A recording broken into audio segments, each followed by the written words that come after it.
ኮንዶሚኒየም አይደለም። በመሃል መገናኛ ላይ በ40/60 አከፋፈል ቴምር ፕሮፐርቲስ አዲስ ነገር ለእናንተ ይዞላችሁ የመጣ እንጂ ከስቱዲዮ 32 ካሬ ጀምሮ በ2,700,000 ብር ጠቅላላ ክፍያ እንዲሁም ባለ 1 መኝታ 60 ካሬ በ4,600,000 ብር ጠቅላላ ክፍያ፣ ባለ 2 መኝታ 90 ካሬ በ7 ሚሊዮን ጠቅላላ ክፍያ እንዲሁም ባለ 3 መኝታ ከ113 ካሬ ጀምሮ የካሬ አማራጭ በ9,200,000 ብር ጠቅላላ ክፍያ ጀምሮ እነዚህ ቤቶች 35% ድረስ ቅናሽ የተደረጉ ቤቶች ሲሆኑ አሊያም ደግሞ 20% ብቻ ቅድመ ክፍያ በመክፈል ቀሪውን ቀስ ብላችሁ የምትከፍሉበትን አማራጭ ይዘንላችሁ መተናል።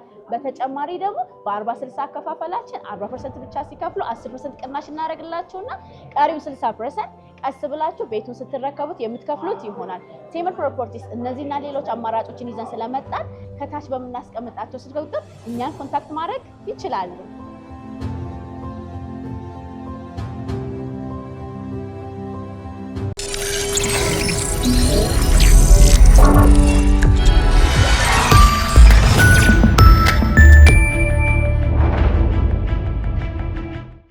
ጤና ይስጥልኝ። ይህ አዋዜ ነው። የዕለቱን ዋና ዋና ጉዳዮች እንመለከታለን። በላይ በቀለ ነኝ። የአሜሪካው ፕሬዝዳንት ዶናልድ ትራምፕ በኢራን ወሳኝ የኃይል መሠረተ ልማቶች ላይ ሊፈጸም የታቀደው ጥቃት እንዲዘገይ ማድረጋቸውን አስታወቁ። አስቸኳይ ስምምነት ለመድረስ የሚያስችሉ ሁኔታዎች በመኖራቸው ጥቃቱ ለጊዜው እንዲዘገይ ማድረጋቸውን ገልጸዋል። አሜሪካም ከሁለተኛው የዓለም ጦርነት ወዲህ ታይቶ በማይታወቅ በወታደራዊ ጥንካሬና ኃይል ከኢራን እስላማዊ ሪፐብሊክ ጋር ለመጋፈጥ ዝግጁ ሆና ትገኛለች። ይህ ሆኖ እያለ የስምምነት ማዕቀፍ መደረሳቸውን በመጥቀስ ኢራንና ሌሎች የመካከለኛው ምስራቅ ሀገራት ማንኛውንም ጥቃት እንድናዘገይ ጠይቀውናል። ይህም የሆርሙዝ ሰርጥ በአስቸኳይ በሙሉና በሁለንተናዊ መልኩ ክፍት ማድረግንና የኢራንን የኒኩሌር ስጋት ማቆምን ያካትታል። በዚህ ጥያቄ ላይ በመመስረት ለዓለም ጥቅም ሲባል እንዲሁም ለተሳካችና ለበለጸገች ኢራን ህልውና ሲባል በፍጥነት በስምምነት ላይ ወይም ደግሞ ስምምነት ላይ መድረስ መቻላችን መስፈርት በማድረግ የታወጀውን ጥቃት ለመሰረዝ ተስማምቻለሁ ይላል የፕሬዝዳንቱ ጽሑፍ። ትራምፕ በዚህ መልእክታቸው እስራኤልም በሐሳባቸው እንደተስማማች ቢገልጹም የእስራኤል ባለሥልጣናት ግን ትራምፕ ጥቃቱን ስለመሰረዛቸው እንደ ማንኛውም ሰው ጽሑፉ ከወጣ በኋላ ማወቃቸውን አመልክተዋል። ሌላው ቀርቶ የአሜሪካ ማዕከላዊ እዝ ስለ ጉዳዩ ትራምፕ ይፋ ከማድረጋቸው አስቀድሞ ምንም እንዳልተነገረው አመራሮቹ ገልጸዋል። የኢራን ባለሥልጣናትም ቢሆኑ ለትራምፕ ጥቃት እንዳይፈጽሙ ምንም አይነት ጥያቄ አላቀረብንም በማለት የፕሬዝዳንቱን አስተያየት ውድቅ አድርገዋል።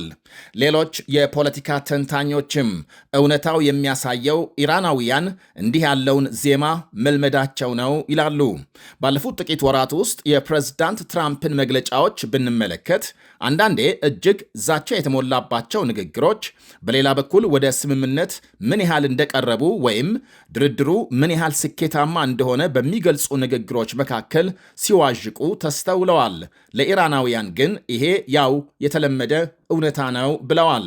ቢሆንም ሀገሪቱ በግጭትና በዲፕሎማሲ ግንኙነት መካከል ባለው አጣብቅኝ ውስጥ በመቆሟ የሕዝቡ ስሜት በብስጭትና ባልተረጋገጠ ስጋት የተከበበ ነው።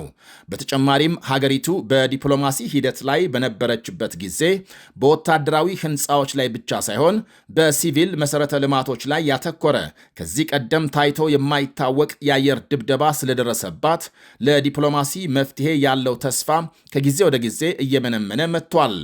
በሌላ በኩል በተወሰነው የኢራን ህብረተሰብ ክፍል ዘንድ የጽናትና የመጋፈጥ ስሜት ይስተዋላል። በሀገርና በሰንደቅ ዓላማ ዙሪያ የመሰብሰብ ስሜት አሁንም እንዳለ ነው ብለዋል ተንታኞቹ። በመጨረሻም ህብረተሰቡ ለዓመታት በዘለቀው ማዕቀብ፣ በሀገር ውስጥ አስተዳደር ግድፈትና በእርግጥም በጦርነቱ ምክንያት በተፈጠረው ተጨባጭ ተጽዕኖ ከፍተኛ የኢኮኖሚ ጫና ውስጥ እንደሚገኝ ህዝቡ መገንዘብ ያስፈልጋል ሲሉ ይደመድማሉ። የመካከለኛው ምስራቅ ጉዳዮች ተመራማሪ የሆኑት ሮስ ሃሪሰን በበኩላቸው የአሜሪካና የኢራን ውጥረት ሊደረግ ስለሚችል ድርድርና ስላለው ቀጣይ ስጋት በሰጡት አስተያየት ኢራን ባለፈው ዓመት የ12 ቀናት ጦርነት ጊዜ ያሳየችው የመለሳለስ አቋም በዋሽንግተን በኩል እንደ ድክመት ተቆጥሮ ለተጨማሪ ጥቃትና ጫና ስለዳረጋት አሁንም ተመሳሳይ ሁኔታም ይደገማል የሚል ስጋት አላት ይላሉ።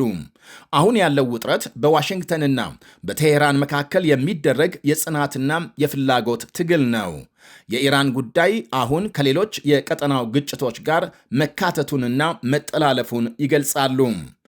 የሊባኖስ፣ የእስራኤል ፍልስጤም፣ የሳውዲ ሁቲና የኢራቅ ጉዳዮች ከኢራን ፋይል ጋር ተደራርበዋል። ግጭቱ እየተባባሰ ከሄደም ሁለቱ ወገኖች ውጥረቱን ለማርገብ ቢፈልጉ እንኳን ሌሎች በቀጠናው ያሉ ተዋናዮች ግጭቱን ሊያባብሱት ይችላሉ። ይህም ዋናዎቹ ውሳኔ ሰጪዎች ሁኔታውን ሙሉ በሙሉ የመቆጣጠር አቅማቸውን እንዲያጡ ያደርጋቸዋል ባይ ናቸው። ዶናልድ ትራምፕ ስምምነት ላይ ለመድረስ ተቃርበናል ማለታቸው አዎንታዊና የሚቀበሉት ዜና ቢሆንም እውነታው ግን አሁንም ስጋት ያየለበት ነው ይላሉ ሮስ ሃሪሰን። ሁኔታው አሁንም ቢሆን በቢላዋ ስለት ላይ ያለና እጅግ አደገኛ ነው። በሚመጡት ቀናት የሚታየው እውነተኛ የውጥረት ማርገብ ይሁን ወይም ተራም የፖለቲካ ወይም የወታደራዊ ማስፈራሪያ አካሄድ የሚለይ ይሆናል ብለዋል። ወደ ሌላ መረጃ ስናልፍ በሩሲያ ዋና ከተማ ሞስኮ በአንድ የጣሊያን ሬስቶራንት በደረሰ የቦምብ ፍንዳታ በጥቂቱ 3 ሰዎች ሲገደሉ ከ20 በላይ መቁሰላቸው ተነገረ። ቦምቡን የያዘች ሴት ወደ ምግብ ቤቱ ለመግባት ስትሞክር የጥበቃ ሰራተኛ እንዳስቆማትና በዚህ መሃል ቦምቡ ፈንድቶ ራሷ ሴትየዋና የጥበቃ ሰራተኛው እንዲሁም አንድ ሌላ ደንበኛ መገደላቸውን ባለሥልጣናት ገልጸዋል። ከሞስኮ ሰማይ ጠቀስ ፎቆች በአንዱ ላይ የሚገኘው ምግብ ቤቱ ፍንዳታው በደረሰበት ጊዜ የግል ፕሮግራም እያስተናገደ ነበር ተብሏል። በወቅቱ የነበሩ እንግዶች ዝርዝር ያልተገለጸ ሲሆን ጥቃቱ ማንን ኢላማ እንዳደረገም ለጊዜው አልታወቀም። የሩሲያ ባለሥልጣናት ከዚህ ቀደም ለተፈጸሙ ተመሳሳይ ጥቃቶች ዩክሬንን ተጠያቂ ማድረጋቸው ይታወሳል። ለዚህኛው ጥቃት እስካሁን ኃላፊነቱን የወሰደ አካል የለም። የእስራኤል ጦር በጋዛ ባካሄደው የአየር ጥቃት 2 የሐማስ ከፍተኛ አመራሮች መገደላቸውን አስታወቀ። የእስራኤል ወታደራዊ ኃይል ይፋ ባደረገው መረጃም ሳሌም ጀማል አብዱራህማን አቡላባድ የሐማስ የኑክባ ልዩ ኃይል ቡድን አዛዥ በደቡባዊ ጋዛ በተፈጸመ የአየር ጥቃት ተገድሏል። አቡላባድ እንደ ፈረንጆቹ አቆጣጠር በጥቅምት 2023 በደቡብ እስራኤል በሚገኘው ኒር ኦዝ በተባለ ስፍራ በተፈጸመ ጥቃት ቀጥተኛ ተሳታፊ እንደነበር የእስራኤል ጦር ገልጧል። መሐሙድ አብዱልናስር መሐመድ ኻቲብ በሐማስ የጋዚ ወይም ደግሞ የማጋዚ ባታሊዮን አዛዥ ሲሆን በመካከለኛው ጋዛ በተፈጸመ ሌላ የአየር ጥቃት መገደሉ ተነግሯል። ይህ በእንዲህ እንዳለ በጋዛ በተፈጸመ ሌላ የአየር ጥቃት ቢያንስ 8 ሰዎች መገደላቸው ተነግሯል። በመኖሪያ ሕንፃዎች ላይ በተፈጸመ በዚህ ጥቃት ቢያንስ 8 ሰዎች መገደላቸውን የፍልስጤም ባለሥልጣናት ገልጸዋል። የእስራኤል የጦር አውሮፕላኖች ጥቃቱን ያካሄዱት በጋዛ ሲቲ በሃን ዩኑስ እና በዴር አልባላህ በሚገኙ መኖሪያ ሕንፃዎች ላይ ነው። በጉዳዩ ላይ ምላሽ የሰጡት የእስራኤል መከላከያ ኃይል ቃል አቀባይ ጥቃቱ በጋዛ የሚንቀሳቀሱ የጦር አባላትን ኢላማ ያደረገ ነው ብለዋል። ጥቃቱ የተፈጸመው ሐማስ ለአሜሪካ ፕሬዝዳንት ዶናልድ ትራምፕ የሰላም ቦርድ ትጥቅ ለመፍታት የሚያስችለውን የሰላም ዕቅድ ከተቀበለ ከጥቂት ቀናት በኋላ ነው። የእስራኤል ባለሥልጣናት ዛሬ በሰጡት መግለጫም በጋዛ የሚደረጉ ጥቃቶችን ለማቆም እስካሁን የተደረሰ ምንም አይነት ስምምነት አለመኖሩን ተናግረዋል። በአሁኑ ወቅት 70 በመቶ ያህሉ ግዛቷ በእስራኤል ቁጥጥር ስር የሚገኘው ጋዛ ሐማስ በአስቸኳይ ትጥቁን ካልፈታ ሙሉ በሙሉ በእስራኤል ቁጥጥር ስር መዋል እንዳለበት ባለሥልጣናቱ ገልጸዋል። ይህ አዋዜ ነው።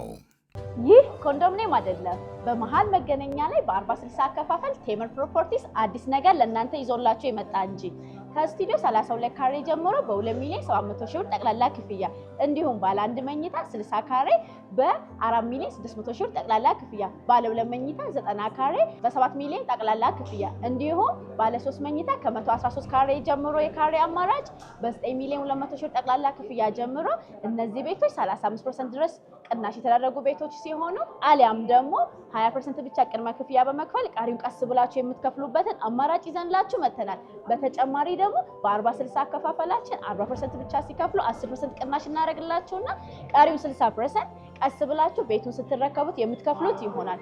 ቴምር ፕሮፐርቲስ እነዚህና ሌሎች አማራጮችን ይዘን ስለመጣን ከታች በምናስቀምጣቸው ስልክ ቁጥር እኛን ኮንታክት ማድረግ ይችላሉ።